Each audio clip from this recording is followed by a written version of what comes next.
Hey guys, this is John here in Los Angeles with the Alpha Channel update for Friday the 13th of September 2024.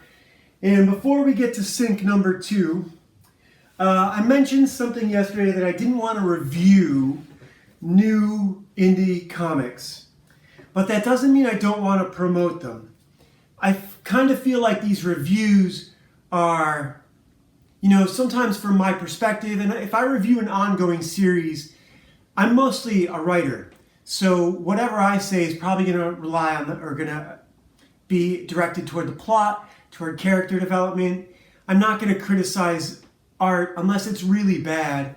I saw some bad stuff recently in one of the comics. A character had his head turned around in an impossible angle. I'm not going to bust on an artist for that. I make all those same mistakes in my drawings, and you know what they are when you do it. But because saying that I don't want to review something does not mean I don't necessarily want to promote new comics. This is Dino King. I haven't even taken the plastic off yet. So I've got a whole box here of CG stuff that I've gotten over the last few years. And like I've mentioned, the last few years for me have been pretty tight when it comes to money.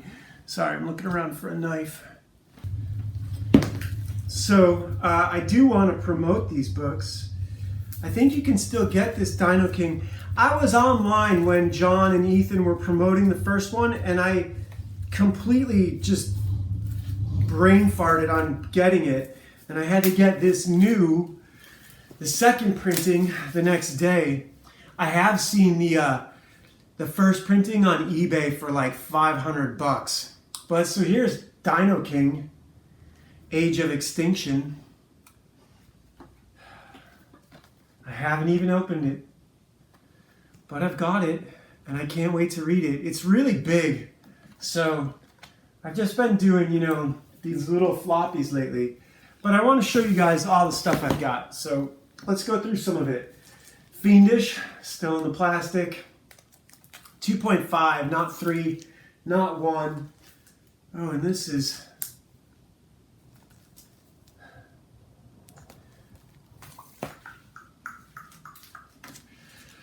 Fearsome. I will eventually read all these. I might have shown some of this off in the past. I know we read Smokes the Fox and Weaponized Werewolf, and that's what this is. Oh, sorry. And I'm guessing the light is reflecting a lot of this on you guys, and you can't really see what I'm showing off, but when it's a chromium cover, look at how high quality this is. Can you guys even see this? Man, it's hard to do it justice. IRL, it's pretty amazing. I mean, this is an awesome comic. And I have not read it yet. I haven't. I'm lazy. I'm an asshole. I'm self-absorbed. I'm writing my own shit. But it looks beautiful. And look, I've seen a couple kind of outrageously rude things Ethan has said. I guess John Delarosa's wife was in the hospital and he said she's never coming home again. That's pretty brutal. But, it's also funny. John Delarosa's a cunt, so it's pretty funny. God, even touching these, I know I'm getting my greasy little grubby fingerprints all over them. Worth it. Absolutely worth it. Oh, here we go. What is this? Is this a preview book? Deleted scenes from Wrecked Planet. Wow.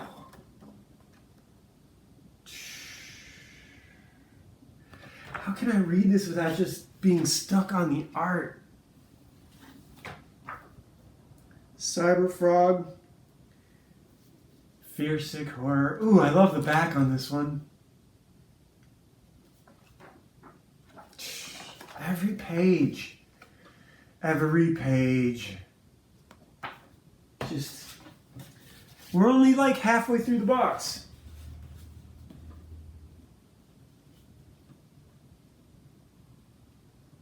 I love these guys. I love that they're doing this. Here's another copy of Death's Sting. Let's see what's inside, shall we?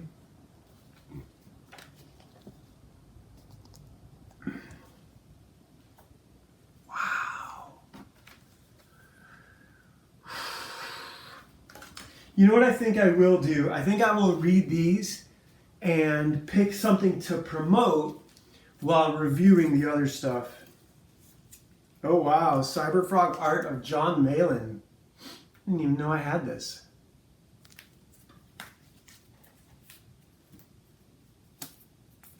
Wrecked Planet, deleted scenes, bagged and boarded. That's nice. American Hopper, bagged and boarded. Is this one autographed? I wouldn't know. Oh, here we go. Shane Davis. Oh, is this Sheer Davis, leader of CG? Starlight Cats. Inglorious Rex. I have all this stuff to read, and all these books are like 60 pages. What happened to the 22-page comic, guys? Can we please get back to just floppies? I don't have to do a Scorsese fucking epic. Nobody watched The Irishman. Come the fuck on. I think I already showed this one off. Some of these I have doubles, I guess. But this is a nice haul of modern comics. Modern indie comics that I need to give a fair read to. And I know it's not all of them. I'm gonna, like, one of the next things I'm gonna do when I get that crypto stuff is buy like an executive box, one of the ones on eBay, and just, you know, make sure I have doubles of everything. I even got this Vespis folder. This is the last little bit. It's like a back to school folder.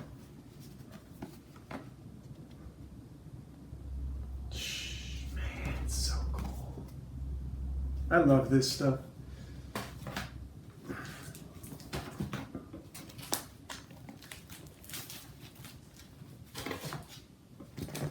All right, so on with the show.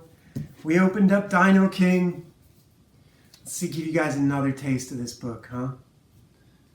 Flip through to something interesting. I'm just gonna open it. Giant dino tooth.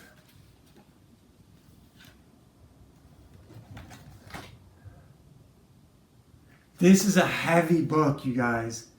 This is a heavy, heavy book. Like weight, like physically heavy. The pages are thick. The pages are like, God, the pages are 80 pound. Not just 50. That's sick. He put some money into this. So that's the box of indie stuff. And now, let us continue with sync number 2 that has, excuse me, absolutely nothing to do with sync number 1. I want to see more of the Fox. I want to see the Fox do Casey Jones. Oh, and Sync is actually a place called Sync Hill.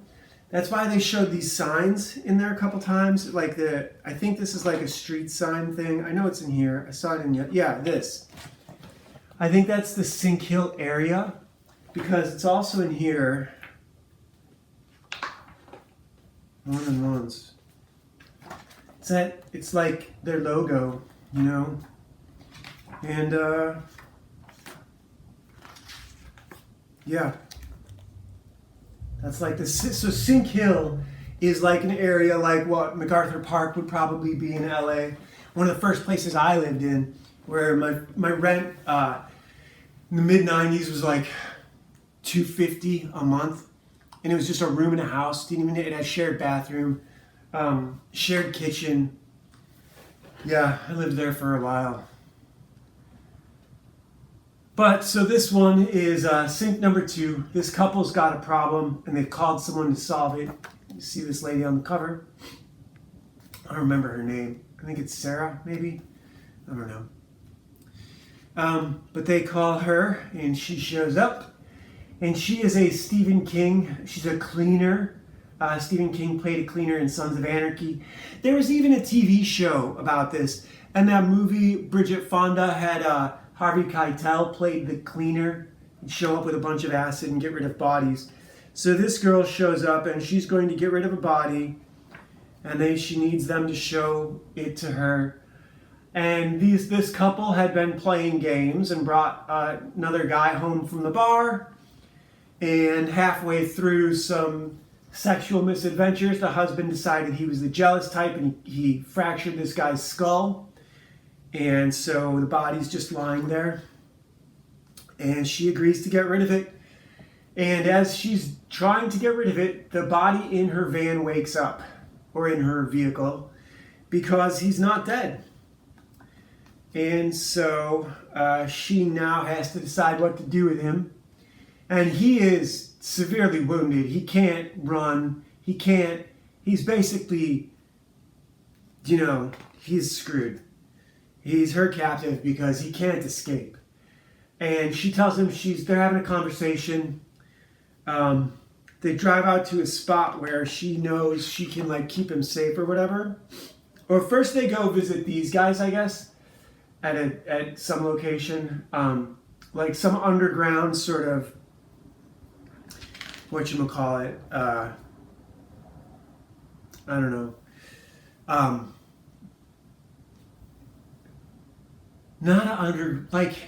Just a bumville, Basically, these guys have occupied an abandoned estate, and they're just there running black market everything, right? Drugs, people living there.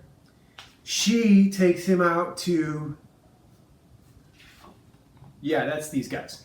She takes him out to these guys, and she's trying to figure out what to do with him, if she's going to let him live. Oh, and there's this really clever bit that happens here in the beginning, where when they show her the body and whatnot, and they are telling her, don't worry, no one's going to miss him. He doesn't have anybody. No one cares about him. He's from Sink Hill. And she says, I'm from Sink Hill. So they're from the same neighborhood. And after she gets the body in her car and she's driving back, that's where they go, is a secret estate out there, and she's setting him up. She's going to get him some clothes and whatnot. And then she goes off to her van to get some tools, or off to her car to get some tools, and she's standing behind him. Where's that scene? Yeah, so here they're talking, and she tells him she's going to go get some stuff from her car, and that he's going to be okay. And then she is standing behind him with an axe, because Dad's dead, and once you're dead, you're dead. But then she has a change of heart, and she shows him, they're parked next to some water, and she walks him down to a boat with extra clothes and some money and some food, and she tells him that this was her escape, but she's too deep in it now and she can't get out. And he asks her to come with him. She's like, no. He says, no, we can go together. You don't have to stay here. You don't have to keep doing this. And she says, yeah, I do. And it's really hard to see, but so she sends him away on the boat, and then we realize she didn't send him away on the boat. She actually killed him. But that was what she thought about doing. This was her choice, unmade. And then in real life, she's killed him. So he's dead. Once you're dead, she says. And the boat stays where it is. And so that's sink number 2, the cleaner. And now this is interesting. So this is drawn by John Lees, but it's written by Alex Cormack, Alex Cormack is the artist on all this stuff, and John Lees is the writer. Now here's the bummer about this issue. I was really hoping that it was still going to be the Fox character, and that the Fox character was going to become some kind of a main character. The only reoccurring character actually is the clown. So the clown in the last one of the guys, there was that whole clown crew. Now that last guy who got turned into a clown did not have a wife and kids. He was out at a bar flirting with black girls, right? This guy has a wife and kids, and he comes home after he's been drugged and cut and, blah, blah, blah, made into a psychopath. And mom has him chained up in the basement, and his daughter is going to cut him loose tonight so that she can so that she can show him her new drawings or whatever. So daddy's going to be loose and murdering everyone. And then we have this one page from next month's episode. What is it called? A Head Full of Wasps. And here we have the Sinkill exit ramp logo. So there you go. And yeah, I really wish this was not an anthology. Nothing against horror anthologies, but they're really hard to do. I have a character like this called Desdemona, a girl who gets released from an insane asylum because the doctors have gone insane themselves. And she basically goes on a murder spree at 19, 20. And it's really hard to do. It's soul crushing is a good word for it, because she's your main character and they're morally irredeemable. And it's a dead stop. There's not a lot. There's a story. The idea with the story is you want a character to grow. But if a character's modus operandi is murder, that's what horror films are. And that's why you don't get, you get Jason, Freddy, and Michael Myers, right? Those are the only three who've pulled it off to become a franchise with morally irredeemable characters. I mean, Predator and Aliens, they're not the main characters. It's a storyline. The Saw stuff, I don't even know who goes in for that. I think those movies mostly sell to young men of each new 4 to 5 years when they come out. Like The Purge. That's one thing I'm noticing. All these laws, politicians, and adults in general seem to think society is a static thing, and that they're making these laws and voting in politicians who are changing things, but with a static population. And it's not the truth. The population is aging through this society. And so you have young people constantly coming up and learning new things. And we have a whole generation here in Los Angeles now of young people who for 10 to 15 years have learned that they have the right to steal, attack, shoot, murder anyone they want. Anyone who opposes them from taking their reparations. That they've been historically disenfranchised. And every 18-year-old feels disenfranchised. I fucking promise you. Because you're capable, but you don't have experience. You're capable of learning if someone's willing to teach you. And there's everything in the world to learn, but you have to get someone willing to put faith in you to teach you, to show you these system dynamics of how to, grow money and have a family and all that sort of stuff. And people are just being told, you're capable, but no one will ever give you a fair shot. And we were told that too, but the system there was more room for hope in the past. There's no hope now.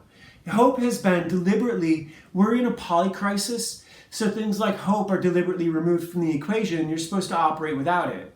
And this is done to suppress the people who are less than utterly competent.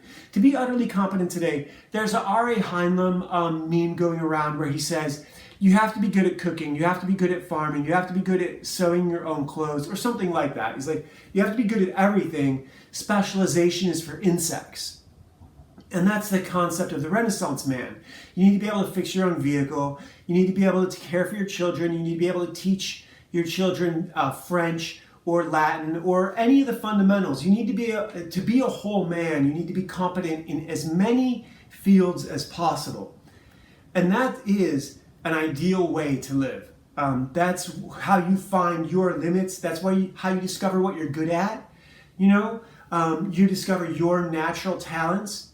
You can't discover your natural talents if you decide to be an accountant and you never try anything else. Then, maybe, I suppose an accountant or an engineer is one of those personalities where once you make that decision, that personality is perfectly adaptable to sticking to that one narrow track and going a mile deep.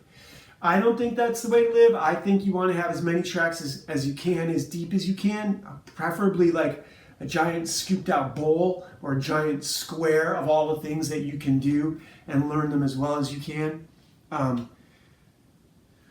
Everyone's got a different path, so I don't even know what I'm trying to say. I know what I'm trying to say. Horror books, in terms of writing stories, are very dead, you know, the last house at the end on the left, right? It's a very dead end sort of thing. And for me, the idea of the end goal of comics, of fiction, of literature is to create a lasting character. A Sherlock Holmes, a Tarzan, a Conan, even, you know, newspaper comics like Brenda Starr, whatever that was. I never read it, but I remember the name. And so to me, that's where the value is. If you can, Cyber Frog, right? I don't know that Inglorious Rex is going to work out. I mean, I hope it does for Shane. I hope Godlike works out for John Malin. But that is, to me, that's the goal, is a recurring character. Desdemona didn't have it. Ashley Fox does. Ashley Fox is my Batman. She is absolutely a superhero. I can write her. I have 12 volumes of this that I can write. I have the third one halfway done. There's 2 that are up here for free for you guys. The fourth one, it's not really the fourth one. These are further down in the line, but I'm working on, I've got 130 pages that I've done where she's not even featured yet in this 4th story. So that's going to work out. Yeah, generally I'm just checking in with you guys. We still have the Yggdrasil deck to do for today. Here's the box. Whoa. Here's the book. And I looked at this earlier and I kind of remember it. This is Ear, Healing, and Medicine. And yeah, so Friday the 13th. Hope you guys are having a good day, and I'll talk to you tomorrow. Bye.